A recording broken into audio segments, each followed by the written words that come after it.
వద్దకు. చూడు ఆ ప్రేమ, సిలువలో నీ కొరకు ప్రాణం పెట్టిన ప్రేమ.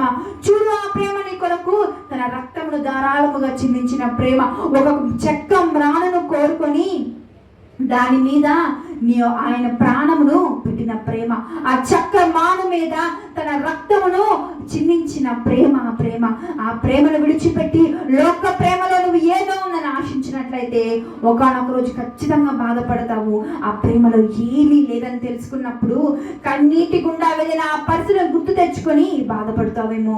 అయితే నువ్వు ఎప్పుడు లోకం గురించి, ఆ లోకంలో జరిగిన వాటి గురించి కాకుండా నిజమైన ప్రేమ, స్వచ్ఛమైన ప్రేమ, శాశ్వతమైన ప్రేమ. చూడుమున్న అరచేతులలో నిన్ను చెక్కుకున్నాను, యెషయా 49:16 మనం చూస్తాము. నిజమైన ప్రేమ, ఆయన ప్రేమ ఎటువంటి ప్రేమ అంటే నిన్ను ఆయన చేతుల్లో చెక్కుకున్న లాంటి ప్రేమ. ఆ ప్రేమ కన్నా ఈ లోకంలో ఏది శాశ్వతమైనది కాదు. ప్రతి ఒక్కరం కళ్ళు మూసుకొని ప్రార్థన చేస్తాం.